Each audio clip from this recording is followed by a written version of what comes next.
अच्छा डॉक्टर साहब, ये बच्चों में अमूमन जब ये डिप्रेशन या इस तरह से प्रॉब्लम्स हो रही होती है उनकी, क्या तालीमी दबाव की वजह से, उनके ऊपर प्रेशर की वजह से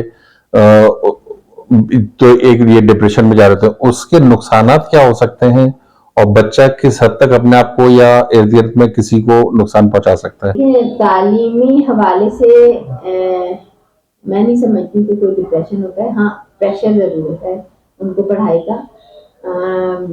इस वजह से कि अमूमन आजकल जो मैं रवैया देख रही हूँ बच्चों का, वो डेली रूटीन रूटीन में तो पढ़ते हैं, इम्तिहान से 2 दिन पहले बैठते हैं पढ़ने। सही। सही। अच्छा, जब कोई स्कूल कॉलेज से असाइनमेंट का या प्रैक्टिकल्स का या उसका प्रेशर आता है, तो उस वक्त वो थोड़े से एक्टिव हो जाते हैं और वो कर लेते हैं। असल में ये डिसिप्लिन रिलेटेड है, जो पढ़ाई का प्रेशर है ना, वो डिसिप्लिन रिलेटेड है। अगर आपने अपनी उस एजुकेशन सिस्टम को प्रॉपरली रेगुलर बेसिस पे चलाया है ना, तो वो स्ट्रेस नहीं होता है। पढ़ाई का ज्यादातर स्ट्रेस होता है, डिप्रेशन नहीं होता है। स्ट्रेस पढ़ाई का जरूर है। हाँ, अगर कोई ऐसा बायोलॉजिकल फैक्टर है कि हाँ डिप्रेशन में वो है, जाहिर है। अमूमन अब जो मैं देख रही हूँ सूरत जो क्लाइंट्स आ रहे हैं, जो बच्चे अपने प्रॉब्लम के साथ आ रहे हैं, उनके साथ होता क्या है कि बच्चे रातों को जाग रहे होते हैं, पूरी पूरी रात जाग रहे होते हैं और सुबह सो रहे होते हैं। ये हमारा एक अल्लाह ताला ने एक साइकिल बनाया हुआ है।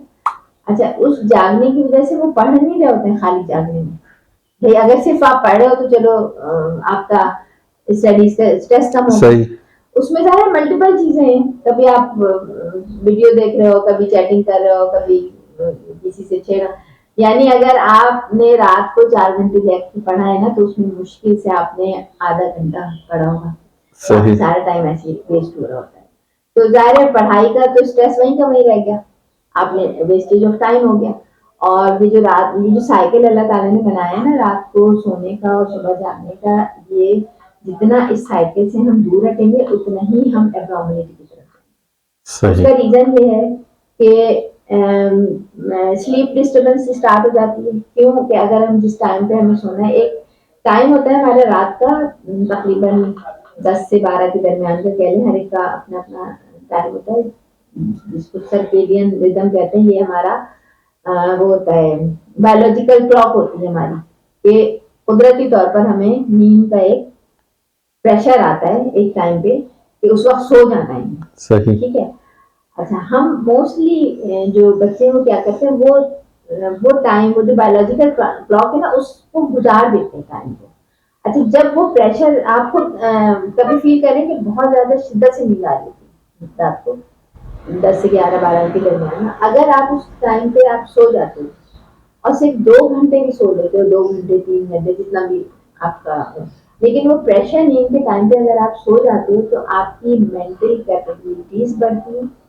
आप सोने से आपको जो जो तोड़-फोड़ सारे दिन की जो टूट-फूट जहन की है, वो रिकवर होती है।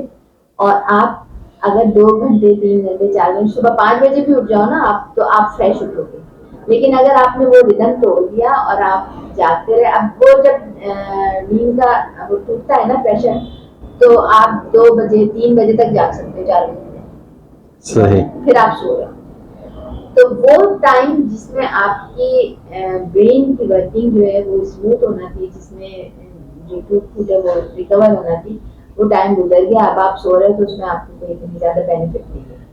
तो आपने पूछा कि क्या बच्चों पे इफेक्ट पड़ता है इन सारी चीजों जी से, तो जी। अब ये जाहिर है, ये एनवायरनमेंट या जो डिसिप्लिन रूल्स हैं, डिसिप्लिनरी रूल्स हैं, जो घर के जो एक मैनर्स होते हैं, वो सबको तोड़ेंगे ना जब हम, तो वो ऑटोमेटिकली फिर जाहिर, जब आप सुबह आप चाहे 12 बजे उठ जाओ, 2 बजे उठ जाओ, आप उठोगे ना, तो वो रात वाली नींद की जो आप समझ लें जो सेटिस्फेक्शन है, वो आपको दिन को कितनी देर सो जाओ वो नहीं मिलती। वो नहीं मिलती। अच्छा, ये एक इसमें अब पेशेंट जो है अपने आप को क्या नुकसान पहुंचा सकता है अगर कोई डिप्रेशन में हो और या एंजाइटी का पेशेंट हो, बिहेवियरल डिसऑर्डर का पेशेंट हो, तो क्या मैक्सिमम वो अपने आप को क्या नुकसान पहुंचा सकते हैं या इर्द गिर्द में किसी को क्या नुकसान पहुंचा सकते हैं वो? देखिए, ये डिपेंड करता है उसकी सिवियरिटी पे कि डिप्रेशन कितना सीवियर है। ये माइल्ड भी हो सकता है, मॉडरेट भी हो सकता है, सीवियर भी हो सकता है। सबसे पहले तो अगर ये सीवियरिटी की तरफ जाता है ना, तो ये शदीद तरीन ज़हनी अमराज में, जिसको हम साइकोटिक कहते हैं, साइकोटिक फीचर्स स्टार्ट हो जाते हैं, ठीक है। और उसके अलावा अगर बहुत ज़्यादा सीवियर होता है तो समटाइम्स डिप्रेशन में पेशेंट को सुसाइडल आइडिएशंस भी होती हैं। अमूमन पेशेंट्स डिस्कस कर रहे होते हैं कि मुझे ख्याल आता है कि मैं मर जाऊं, या पहले तो सिर्फ ये थॉट्स की हद तक होता है कि मैं मर जाऊं या मैं किसी को मार दूं। अच्छा, बहुत ज़्यादा लेकिन जो बाइपोलर डिप्रेशन होता है उसमें दोनों कंडीशंस होती हैं। एक एपिसोड बिल्कुल डिप्रेसिव होता है, एक मैनिक होता है, उसमें ओवर एक्टिव हो रहा होता है क्लाइंट, उसमें बहुत ज़्यादा एग्रेसिव भी हो रहा होता है, और ज़रा सी बात पे गुस्सा आ जाने से वो मारपीट भी कर सकता है, चीज़ें तोड़ फोड़ कर सकता है, खुद को भी नुकसान पहुंचा सकता है, या सुसाइडल आइडिएशन से निकल के फिर वो सुसाइडल अटेम्प्ट तक भी आ जाता है कि वो सुसाइड अटेम्प्ट कर लेता है, अपने किसी भी तरीके से अपने आप को मारने की कोशिश करना। तो जब डिप्रेशन सिवियर हो तो शुरू में ही अगर इसका इलाज कर लिया जाए तो वो कंट्रोल हो जाता है। अब लोग ये समझते हैं कि अमूमन जो नॉर्मली जो अगर दिन में रूटीन चेंज हुआ है, नोटिस ले लेना चाहिए अगर घर में किसी बच्चे का या किसी फर्द का रूटीन चेंज हो रहा हो, कि वो बहुत लंबे अरसे तक सो रहा है या कोई किसी एक्टिविटी में पार्टिसिपेट नहीं कर रहा है, सेल्फ केयर नहीं कर रहा है, अपनी खुद की सेहत का या अपनी हेल्थ का या अपनी सफाई का ख्याल नहीं रख रहा है, तो ये सारी चीज़ें जो है ये सिम्टम बेस्ड होती हैं कि ये सिम्टम्स स्टार्ट हो रहे होते हैं। तो उस वक्त हमें अंदाज़ा नहीं हो रहा होता है, क्योंकि वो किसी को नुकसान नहीं पहुंचा रहा है, वो सिर्फ उसकी अपनी सेल्फ जो है वो केयर नहीं हो पा रही है, तो उसको बहुत हमदर्दी की ज़रूरत होती है उस वक्त अगर डिप्रेशन की कंडीशन होती है। लेकिन ये कि ज़ाहिर है हर चीज़ जो है वो बैलेंस वे में देना होती है उसको। बहुत ज़्यादा हमदर्दी और वो भी उसके लिए नुकसानदेह हो सकती है कि वो मिस हैंडल कर हो रही होती हैं चीज़ें, तो उसके लिए बेहतर है कि किसी से कंसल्ट कर लिया जाए और डिस्कस कर लिया जाए कि ये चीज़ें हो रही हैं, और बाज़ औक़ात बहुत जल्दी रिकवर भी हो जाती हैं। कुछ पेशेंट मेरे पास ऐसे आए हैं जो मतलब बच्चे, स्कूल के बच्चे, 9th-8th के बच्चे, उनमें बहुत ज़्यादा गुस्सा है या लड़ाई झगड़ा या स्कूल जाने से अवॉइड कर रहे हैं, तो उसमें चीज़ें सॉर्ट आउट हो जाती हैं कि क्या मामला है, क्या बिहाइंड। अच्छा, फिर बच्चे भी इतने ऐसा नहीं है, बच्चे समझदार होते हैं जब उनको एजुकेट किया जाता है ना उस हवाले से कि उनको उनके इर्द गिर्द क्या प्रॉब्लम है और किस तरह उनको हैंडल करना है, तो वो बच्चे खुद भी उसको कर लेते हैं। और कई मैंने मतलब ऐसे बच्चे भी आए हैं। अच्छा, समटाइम्स ऐसा होता है कि कुछ चीज़ें पेरेंट नहीं अंडरस्टैंड कर पा रहे होते हैं, एजुकेटेड रिलेटेड या आईक्यू रिलेटेड भी चीज़ें होती हैं, बच्चा अंडरस्टैंड नहीं कर रहा है उस चीज़ को, उसका आईक्यू लेवल इतना नहीं है कि वो अंडरस्टैंड करे, पेरेंट्स को भी नहीं पता होता है, वो समझते हैं कि नहीं सही है, नॉर्मल नॉर्मल खा रहा है, पी रहा है, आ रहा है, जा रहा है, मिल रहा है, लेकिन क्या मैटर है। तो वो जाहिर है ये सारी चीज़ें जो है वो आप अगर नहीं असेस कर सकते तो आपको जाहिर है साइकोलॉजिस्ट से रुजू करना होगा। और ये जो साइकोलॉजिकल असेसमेंट होता है, साइकोलॉजिकल टेस्टिंग होती है, ये ज़्यादा से ज़्यादा साइकोलॉजिस्ट ही करते हैं, ये साइकेट्रिस्ट नहीं करते हैं। वो भी हमारे पास रेफर करते हैं जब उन्हें कोई असेसमेंट करना होता है, साइकोलॉजिकल असेसमेंट, तो वो साइकोलॉजिस्ट के पास ही रेफर करते हैं, जिसमें आईक्यू लेवल हो गया, आपका लेवल ऑफ एंजाइटी हो गया, डिप्रेशन हो गया, या और भी बच्चों के जैसे लर्निंग डिसेबिलिटी के प्रॉब्लम है, ये तमाम चीज़ें जो है ना ये हम ही लोग असेस करते हैं। उसके हमारे पास बाकायदा टूल्स होते हैं, जिस तरह आप एक्सरे करवाते हैं या ब्लड टेस्ट करवा रहे हैं या मुख्तलिफ किस्म के टेस्ट हो रहे होते हैं, तो वो फिजियोलॉजिकल टेस्ट होते हैं, फिजिकल कंप्लेंट्स अगर होती हैं तो। लेकिन जो साइकोलॉजिकल कंप्लेंट होती हैं उसके बिल्कुल डिफरेंट टेस्ट होते हैं, तो वो हर एक नहीं कर सकता, ना उसकी लेबॉर्ट्रीज होती हैं, वो आपको लामहला साइकोलॉजिस्ट के पास ही आना पड़ता है वो चीज़ें सॉर्ट आउट करने के लिए। अच्छा, ये कुछ बच्चों को देखा है कि अचानक से उनको बहुत ज़्यादा गुस्सा आ जाना, बहुत ज़्यादा, यानी उनकी रूटीन बिल्कुल चेंज होती है और छोटी-छोटी बातों के ऊपर उनको गुस्सा आने लगता है, कोई चीज़ अगर वक़्त पे उनको ना मिले, किसी चीज़ की डिमांड कर रहे हैं, तो ये सारी चीज़ें डिप्रेशन की हाँ, तरफ। ये सारी चीज़ें देखें 2 तरह डिप्रेशन की तरफ भी जाती हैं, कुछ सिम्पटम्स डिप्रेशन के भी, लेकिन वो डायग्नोज जब तक ना हो, हम किसी को भी लेबल उस वक्त तक नहीं करते हैं जब तक उसका असेसमेंट करके डायग्नोज ना करने कि हाँ इसकी ये चीज़ें डिप्रेशन की वजह से। एक और रीज़न है जिसकी वजह से ये सारी चीज़ें होती हैं, जिसको हम बिहेवियरल प्रॉब्लम कहते हैं, बच्चों में उसको कंडक्ट प्रॉब्लम, कंडक्ट डिसऑर्डर कहलाता है वो। ठीक है, उसमें झूठ बोलना भी आ जाता है, चीज़ों को तोड़ना फोड़ना, एग्रेशन, मारपीट, हर वक्त लड़ाई झगड़ा। इसके भी मुख्तलिफ रीज़न हैं, बायोलॉजिकल रीज़न भी हैं और इन्वायरमेंटल रीज़न भी हैं कि बच्चे को इन्वायरमेंट कैसा मिल रहा है, वो कहाँ से सीख रहा है ये चीज़ें, कौन उसको प्रमोट कर रहा है। तो ये सारी चीज़ें ज़ाहिर है, अगर आपकी बाज़ दफ़ा ऐसा होता है कि पेरेंट्स ये समझ रहे होते हैं कि नहीं उनका बच्चा बहुत अच्छा है, बहुत नेक है, बहुत सही चल रहा है, लेकिन उसको उसकी गैदरिंग कैसी है, वो कहाँ पे उठ बैठ रहा है, या स्कूल में उसकी बच्चों की छोटी छोटी बातों पे टसल हो जाती है, लड़ाइयाँ हो रही हैं। और मैंने देखा है कि आजकल स्कूल से जो कंप्लेन आती है ना, खासकर 9th मैट्रिक के जो बच्चे होते हैं उनकी बहुत कंप्लेन होती है, बिहेवियरल प्रॉब्लम बहुत ज्यादा होते हैं। अच्छा, जो आप कह रहे हैं ना नॉर्मली के बच्चे बात नहीं मान रहे हैं या सुन नहीं रहे, स्टबर्ननेस जो है या जिद, ये कैसे स्टार्ट होती है? ये बेसिकली घर में जो उनको हैंडल किया जा रहा है ना, ये मिस हैंडलिंग की वजह से होता है।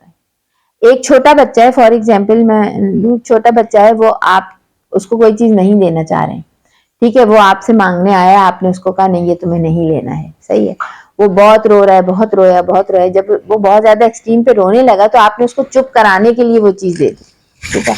अब बच्चे ने ये लर्न कर लिया, ये एक दो दफा में नहीं होता, जब बच्चे ने ये बिहेवियर लर्न कर लिया कि हाँ मैं बहुत रोऊंगा तो मुझे ये चीज मिल जाएगी, तो उस बच्चे का ये बिहेवियर बन जाएगा कि उसको जो चीज चाहिए उसके लिए वो रोएगा बहुत ज्यादा। तो ये छोटे छोटे से एक्ट होते हैं जो पेरेंट्स मिस हैंडल कर रहे होते हैं, तो वो बच्चों के बिहेवियर प्रॉब्लम्स बन जाते हैं। और बच्चों को मॉनिटर नहीं किया जाए तो वो जाहिर है फिर वो ये तो बिहेवियरल प्रॉब्लम्स हैं, फिर वो बढ़ के कंडक्ट डिसऑर्डर बन जाता है जिसमें, ठीक है। तो डिसऑर्डर लेवल पे जाने में थोड़ा सा असल में डिसऑर्डर उस वक्त होता है जब हम अकॉर्डिंग टू द DSM उसको क्राइटेरिया मीट जब तक ना करें। अच्छा डॉक्टर साहब, ये क्या इर्द गिर्द ऐसे बच्चों का इर्द गिर्द का माहौल या उनकी रूटीन को चेंज करवाने से उनकी तबीयत पे कोई फर्क पड़ेगा, पड़ हाँ, सकता है? देखिए एकदम से कोई भी चेंज जो है वो लाया नहीं जा सकता है। एकदम हम चेंज लेकर आएंगे ना कि बच्चे की एक रूटीन है उससे हम हटा के एकदम जागने की रूटीन है, रात को देर देर तक जाग रहे होते हैं बच्चे, उसमें भी बहुत सारे बच्चे जो है वो फिर छुप छुप के काम कर रहे होते हैं अपनी एक्टिविटीज के, रात को लिहाफों में बैठ के मोबाइल देख रहे हैं।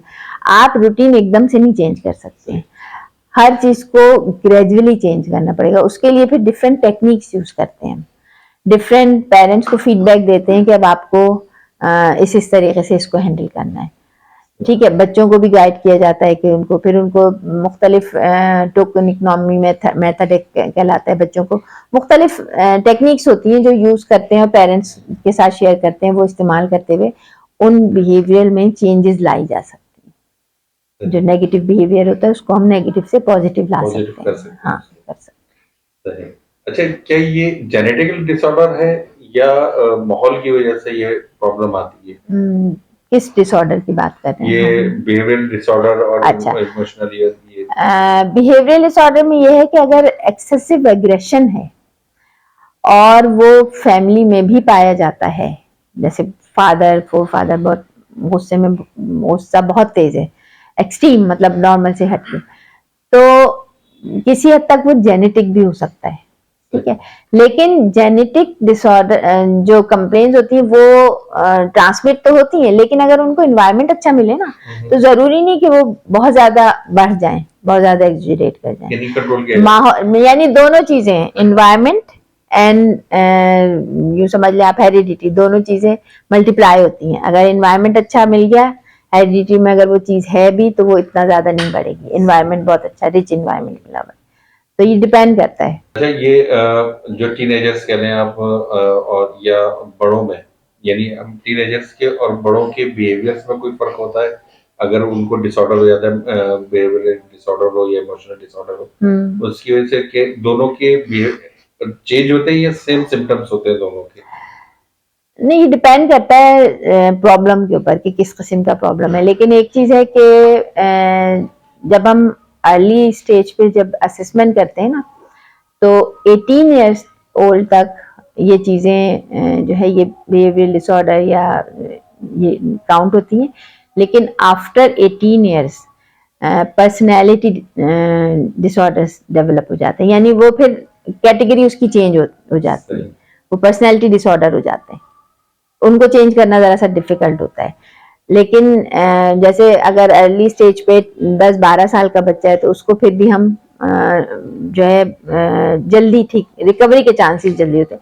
ज़ाहिर जितना बीमारी आपकी इब्तिदा में बीमारी है तो उसको सॉर्ट आउट करना, उसको ट्रीट करना ज़्यादा आसान है एज कम्पेयर टू जब वो सीवियरिटी तक पहुंच जाए। सीवियरिटी तक पहुंच गई तो फिर उसको ट्रीट करना भी ज़्यादा डिफिकल्ट होता है, टाइम टेकिंग होता है, टाइम लगता है बस उसमें। तो और फिर इसके अलावा एनवायरनमेंट बहुत ज़्यादा काउंट होता है कि आप अगर जो चीज़ें चेंज करना चाह रहे हैं, जो एनवायरनमेंट चेंज करना चाह रहे हो, वो हो गया तो ठीक है। किन अलामात को देखें, कौन से साइन सिम्टम्स ऐसे हों कि जिसको देखते हुए जो है ना डॉक्टर से कंसल्ट करना चाहिए? अमूमन जैसे आपने अभी बताया कि अमूमन नहीं पता चल रहा होता कि बच्चा जो है ना डिप्रेशन की तरफ जा रहा है या एंग्जायटी की तरफ जा रहा है। नॉर्मली अगर घर वाले ये नोटिस करें ना कि बच्चा बहुत ज्यादा रो रहा है, बच्चा बहुत ज्यादा इरिटेट हो रहा है, चिड़चिड़ापन बहुत ज्यादा हो रहा है, तो ये मेन सिम्टम्स होते हैं जो इंडिकेट कर रहे होते हैं कि हाँ इसमें डिप्रेशन हो सकता है, कोई रीजन है। मतलब जाहिर है जब बच्चे का मूड इतना खराब है तो इसके बिहाइंड कोई ना कोई रीजन जरूर है जो बच्चा इस तरह कर रहा है, तो वो रीजन सॉर्ट आउट करना चाहिए। तो असल में जरूरी नहीं कि वो डिप्रेसिव डायग्नोज डिप्रेशन हो उसका, लेकिन वो इनिशिएशन है उसकी, इनिशिएट कर रहा है वो कि वो वहां से उसकी सिम्टम्स स्टार्ट हो रहे हैं, तो अब आपको वहीं से अगर ट्रीट कर लिया तो वो रिकवरी के चांसेस ज्यादा हो जाते हैं। बहुत शुक्रिया डॉक्टर साहब, आज हमने एक बहुत सेंसिटिव मौजू के ऊपर डिस्कस करिए, डॉक्टर रिजवाना सिद्दीकी को हमने ज़हमत दी थी और उन्होंने बहुत अच्छी हमें इसमें तफसीलात से आगाह किया और हमें इस तरफ तवज्जो देनी चाहिए कि बच्चों में अगर रोजमर्रा में कोई रूटीन में चेंजिंग आ रही है तो हम बच्चों को और बड़ों को भी देखें कि वो उनमें ऐसे चेंजिंग आ रही है तो हमें डॉक्टर से कंसल्ट करना चाहिए। इसमें शर्म करने की कोई बात नहीं है और इसके लिए आप वर्चुअल मेडिकल ओपिनियन के जरिए जो है वो डॉक्टर रिजवाना सिद्दीकी से अपॉइंटमेंट ले सकते हैं, आप ऑनलाइन कंसल्टेंसी भी ले सकते हैं और क्लिनिक के ऊपर अपॉइंटमेंट भी ले सकते हैं। और यहाँ पे जितनी भी डिस्कशन होती है चाहे वो ऑनलाइन हो या आप इनकी क्लिनिक पे करें, वो सारी की सारी आपकी और डॉक्टर की प्राइवेसी है और उसके ऊपर जो है वो आपको क्या कहते हैं किसी भी किस्म का जो है वो आपके केस को डिस्क्लोज नहीं किया जाएगा। तो इसके लिए बहुत शुक्रिया डॉक्टर साहब एक दफा फिर कि आपने जहमत करी। Thank you so much. बहुत शुक्रिया। Subscribe our YouTube channel, Virtual Medical Opinion.